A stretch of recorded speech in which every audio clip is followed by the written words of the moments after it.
Mister Pandiyanar, நல்ல நோண்டி நொங்க எடுங்க சார். போன எலெக்ஷன்ல நீங்க நாமினேஷன் தாக்கல் பண்ண பொழுது உங்க சொத்தோடு மதிப்பு 2,66,70,432 ரூபாய். ஆனா இப்ப தோராயமா 4,000 கோடி. 3 வருஷம் 6 மாதத்துல இவ்வளவு சொத்து சம்பாதிச்சிருக்கீங்க. உங்களுடைய மாத சம்பளம் எவ்வளவு? 32,000 பிளஸ் அலவுன்ஸ். உங்க சன் என்ன பண்றாரு? பிசினஸ்.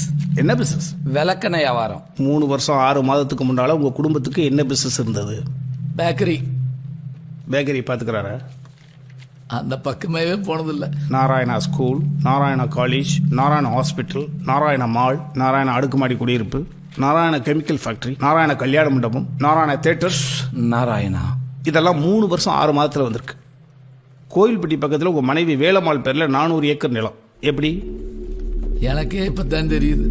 சோழவந்தான் பக்கத்தில் இருக்கிற கயிறு ஃபேக்டரி உங்க மருமக பேர்ல. எப்படி? அவ பேர்லயுமா? இது எல்லாமே பேக்கரியில் வந்த இன்கம்மா? சார் எல்லா கேள்வியும் என்கிட்டே கேக்குறீங்களா சார்? அவன்கிட்ட கொஞ்சம் கேளுங்க சார். Shut up. இது இல்லாம உங்க ஃபேமிலி மெம்பர்ஸ் 5 பேருக்கும் 11 பேங்க்ல அக்கௌண்ட் இருக்கு. ஒவ்வொரு அக்கௌண்ட்லயும் பல கோடி ரூபா பணம் இருக்கு. எப்படி? Sir Yes. பேச்சு வாக்குல அவங்களோட என்னன்னு கேக்குறீங்க? நான்லாம் எளிமையான வாழ்க்கை வாழ்றேன் சார். மானஸ்தேன். மிஸ்டர் மானஸ்தன், சொல்லுங்க சார். உங்க பேர்ல இந்தூரான் பேங்க்ல மட்டும் 77,66,00,000 ரூபாய். என் பேர்ல ஐஎம்ஐ பேங்க்ல 20 கிலோ கோல்டு பிஸ்கட் டெபாசிட் ஆயிருக்கு. இந்த பெத்த பிள்ளைக்கு பிஸ்கட் எனக்கு வக்கலாம தெரியுது. என் பேர்ல கோல்டு பிஸ்கட்டா? Shut up. சரி சார். அப்புறம் சார் மேலூர்ல 7 கல்குவாரி இருக்கு.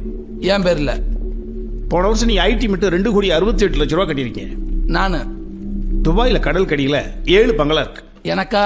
ஆமா, சார் பாஸ்போர்ட் இல்ல சார். அவங்க அடுத்து